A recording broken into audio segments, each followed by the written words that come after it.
41,000 feet above the ground. One after another alarm began to sound inside the cockpit.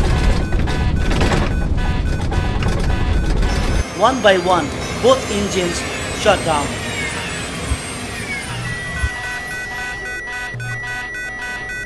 Hydraulics stopped responding. Instruments in the cockpit gone blank. A technological advanced Boeing 767 converted into a 95 tons glider falling at the rate of 2,500 feet per minute.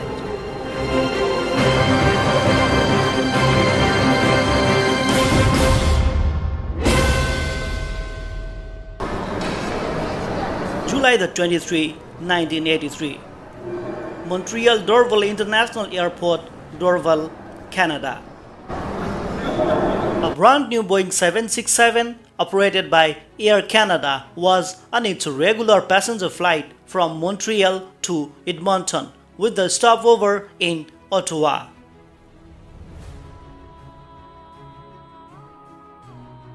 The captain of the flight was Robert Pearson, who was 48 years old with an experience of more than 15,000 flying hours. The first officer was Maurice Quintal, who was 36 years old, and he had over 7,000 hours of total flying experience. The flight took off from Montreal and landed at Ottawa without any notable events.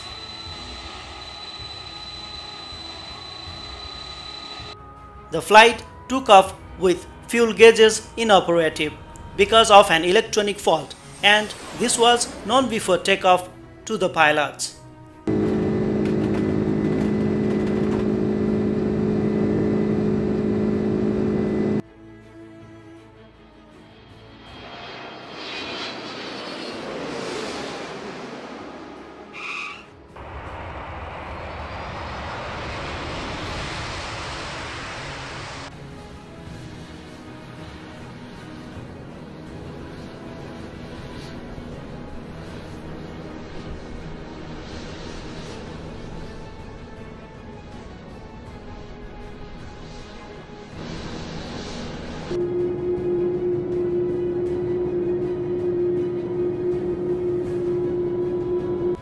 After refueling and carrying out the planned dispatch, Flight 143 took off from Ottawa with 61 passengers and 8 crew members on board.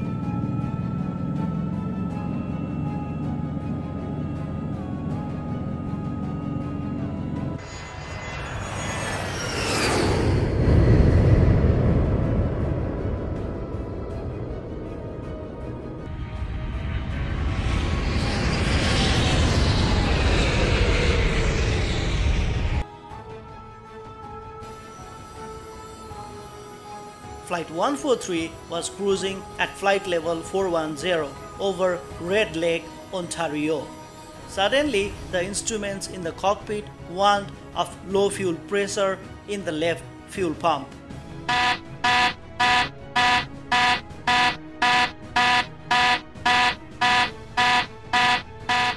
The crew turned it off, thinking that there might be problem in fuel pump.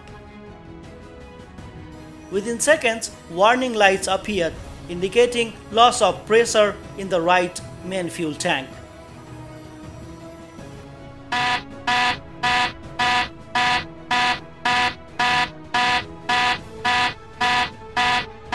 Now the crew felt the gravity of the situation and decided to divert the flight to the Winnipeg, which was 120 miles away.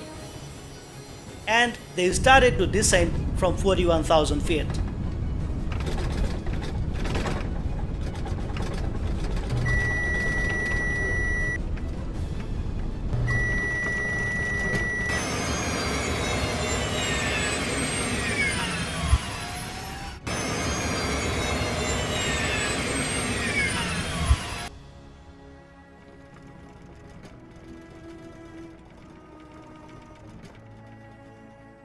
The Boeing 767 was one of the first airliners to include an electronic flight instrument system, which operated on the electricity generated by the aircraft's jet engines.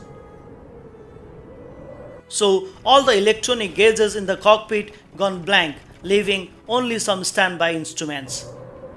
In this situation, a backup generator called RAT deployed and started generating power from air movement, just like a wind turbine. The power generated was sufficient for the necessary electronic equipment to work. Winnipeg was 20 miles farther than Gimli, and after the calculations, the crew found that they could not make to Winnipeg. The crew had no option except landing on Gimli. So Captain Pearson redirected the aircraft towards Gimli, which was 12 miles away from their location.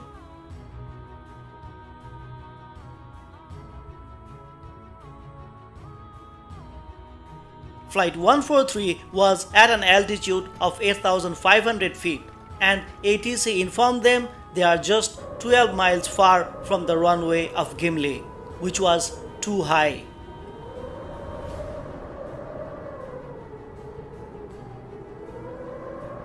They had only one chance to land the aircraft. By the time the aircraft reached the beginning of the runway, it had to be flying low enough and slowly enough to land. As they were approaching, two pilots discussed the possibility of executing a maneuver called side slip. The side slip is the maneuver which is used by the glider pilots. In this maneuver, the nose of the aircraft will be pointing in the opposite direction to the bank of the wing using aileron and opposite rudder. The air flows over the fuselage is at a sideways angle, which increases drag.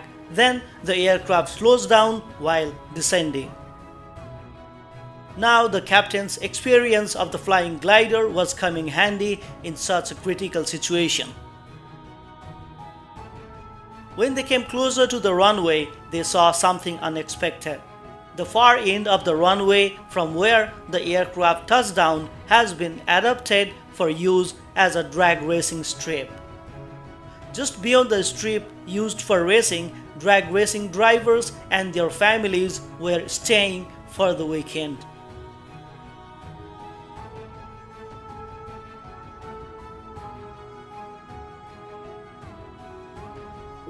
The first officer tried manually to lower the landing gear, but because of no electric power, the nose landing gear did not lock in its position.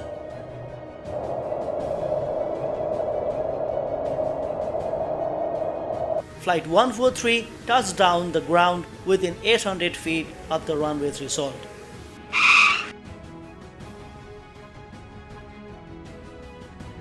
The friction caused the aircraft to slow down when the bottom of the nose contact with the concrete runway, which averted disaster to people at the far end of the runway. Fortunately, the aircraft came to a stop before it reached them.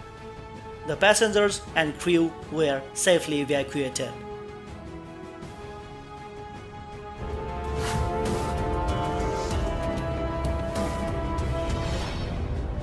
Let's go back from where the aircraft lastly took off. While refueling, the maintenance crew calculated the required fuel load by hand. At the time of the incident, Canada's aviation sector was in the process of converting to the metric system. As part of this process, the new 767s being acquired by Air Canada were the first to be calibrated for metric units instead of imperial units.